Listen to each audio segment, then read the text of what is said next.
और आइए सीधे ले चलते हैं आपको भोपाल, जहां पर मुख्यमंत्री डॉक्टर मोहन यादव राष्ट्रीय संगोष्ठी आनंद के आयाम कार्यक्रम का जो आयोजन हो रहा है उसमें अंतर्राष्ट्रीय खुशहाली दिवस पर संबोधित कर रहे हैं। सुनवाते हैं आपको क्या कुछ कर रहे हैं मुख्यमंत्री।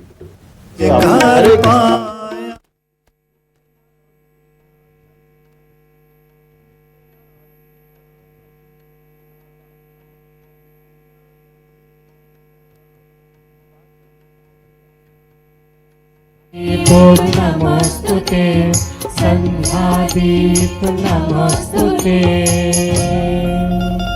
हार्दिक धन्यवाद माननीय मुख्यमंत्री जी, हार्दिक धन्यवाद। समृद्ध मंच के दीप केवल प्रकाश का प्रतीक नहीं बल्कि ये हमारे भीतर के अज्ञान को मिटाकर आनंद के उजास को प्रज्वलित करने का संकल्प भी है।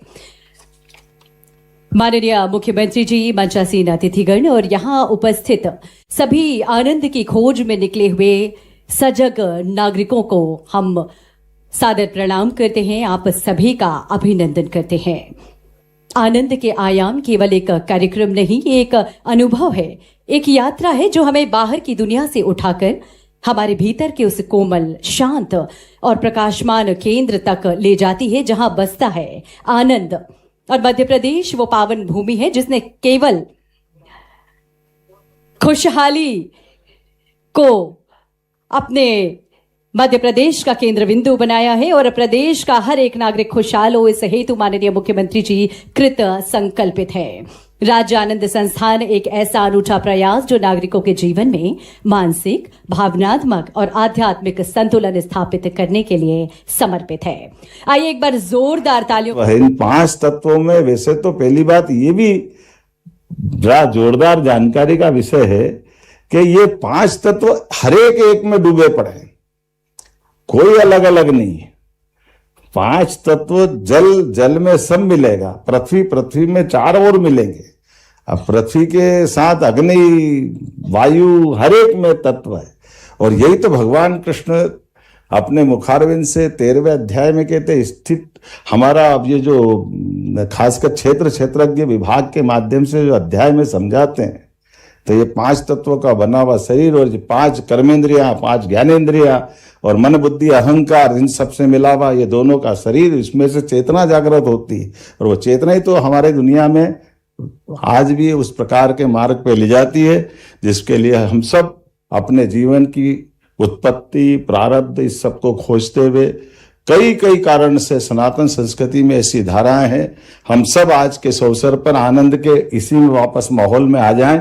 ये हमारा आयोजन वाकई अपने जीवन के रहस्य को समझते हुए अपने काम को दक्षता से करते जाए, आनंद से करते जाए, जितना अच्छा हो जरूर करते जाए।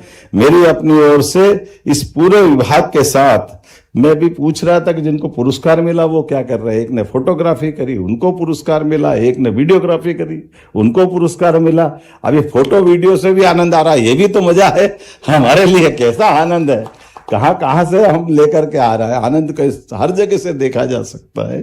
तो मेरी अपनी ओर से अच्छा आयोजन की बधाई, बहुत बहुत धन्यवाद। हार्दिक धन्यवाद माननीय मुख्यमंत्री जी, अपने विचारों से हम सभी का मार्ग प्रशस्त करने हेतु शुभारंभ सत्र को अब हम समापन की ओर ले जा रहे हैं। देवियों सज्जनों, और औपचारिक आभार प्रदर्शन हेतु, इस सत्र के औपचारिक आभार प्रदर्शन हेतु हम आग्रह करते हैं मनु दीक्षित जी आपसे, प्रोग्राम कोऑर्डिनेटर राज्य आनंद संस्थान, कृपया पधारिए और आज के इस अवसर पर आभार प्रदर्शन करें।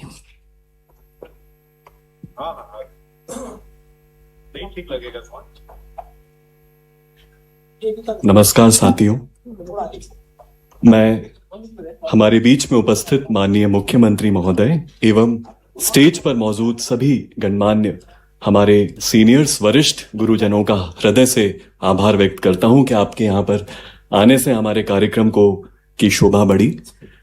मैं यहाँ पर उपस्थित सभी विभागों के जो हमारे ऑफिसर्स हैं, हमारे मास्टर ट्रेनर्स हैं, संस्थान के हमारे सामने ये चुनौती भी है कि ये भविष्य की बड़ी धरोहर है, एक बड़े संकल्प की पूर्ति होगी, बड़े कष्ट का अंत होगा।